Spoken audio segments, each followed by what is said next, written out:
जय श्री कृष्ण। आज हम आपके सामने माघ कृष्ण खट्टिला एकादशी के कथा को लेकर के प्रस्तुत हैं। प्रेम से बोले विष्णु भगवान की जय, वृंदावन बिहारी लाल की जय, जगत जननी माता लक्ष्मी की जय, सभी देवी देवताओं की जय। नमः पार्वती पतये हर हर महादेव। युधिष्ठिर ने श्री कृष्ण से पूछा कि हे भगवान, माघ मास के कृष्ण पक्ष में कौन सी एकादशी होती है, उसके लिए कैसी विधि है तथा उसका फल क्या है? कृपा करके ये सब बातें हमें बताइए।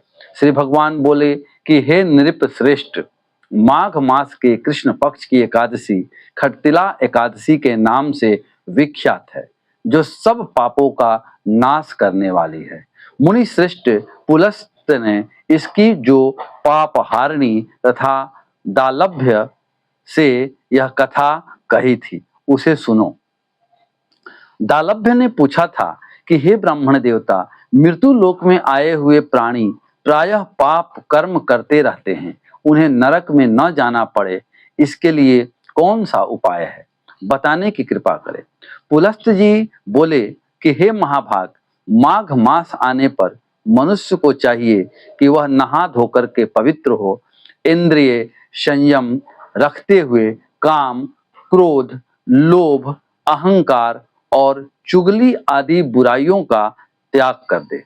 देवाधिदेव भगवान का स्मरण करके जल से पैर धो करके भूमि पर पड़े हुए गोबर का संग्रह करे, उसमें तिल और कपास मिला करके 108 पिंडिकाएं बनाएं। फिर माघ में जब आद्रा या मूल नक्षत्र आए, तब कृष्ण पक्ष की एकादशी करने के लिए नियम ग्रहण करें। भाली भांति स्नान करके पवित्र हो शुद्ध भाव से देवाधिदेव श्री विष्णु की पूजा करें। कोई भूल हो जाने पर श्री कृष्ण का नामोच्चारण करें। रात को जागरण और हवन करें।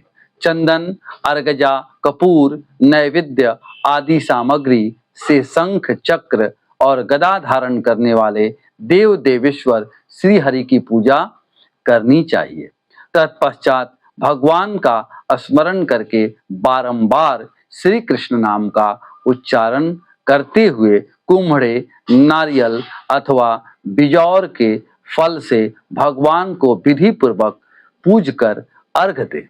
अर्घ का मंत्र इस प्रकार है: नमस्ते पुंडरीकाक्ष, नमस्ते विश्वभाजन भावना, सुब्रह्मण्य नमस्ते अस्तु महापुरुष पूर्वजा, गृहाण अर्घ्यम मया दत्तम लक्ष्मया सह जगतपते। अर्थात, हे सच्चिदानंद स्वरूप श्री कृष्ण, आप बड़े दयालु हैं। हम आश्रयहीन जीवों के आप आश्रय दाता हैं।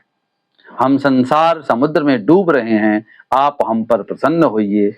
हे कमल नयन, हे विश्वभावन, सुब्रह्मण्य महापुरुष, सबके पूर्वज, आपको नमस्कार है। हे जगतपते, मेरा दिया हुआ अर्घ्य आप लक्ष्मी के साथ स्वीकार करें। तत्पश्चात ब्राह्मण की पूजा करें, उसे जल का घड़ा, छाता, जूता और वस्त्र दान करें। दान करते समय ऐसा कहें: इस दान के द्वारा भगवान श्री कृष्ण मुझ पर प्रसन्न हो। अपनी शक्ति के अनुसार श्रेष्ठ ब्राह्मण को काली गौ का भी दान करनी चाहिए। हे द्विज श्रेष्ठ, विद्वान पुरुष को चाहिए कि वह तिल से भरा हुआ पात्र भी दान करे। उन तिलों के बोने पर उनसे जितनी शाखाएं पैदा हो सकती है, उतने हजार वर्षों तक वह स्वर्गलोक में प्रतिष्ठित होता है। तिल से स्नान होम करें, तिल का उपटन लगाएं, तिल से मिलाया हुआ जल पिएं, तिल का दान करें और तिल को भोजन के काम में लें। इस प्रकार हे नृप श्रेष्ठ, 6 कामों में तिल का उपयोग करने के कारण यह एकादशी खट्टिला एकादशी के नाम से जानी जाती है, जो सब पापों का नाश करने वाली है। प्रेम से बोले विष्णु भगवान की जय, माता लक्ष्मी की जय, सभी देवी देवताओं की जय।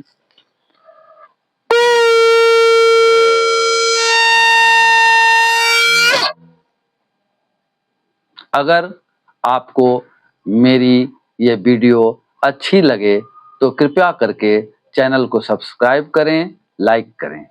जय सनातन, जय भारत।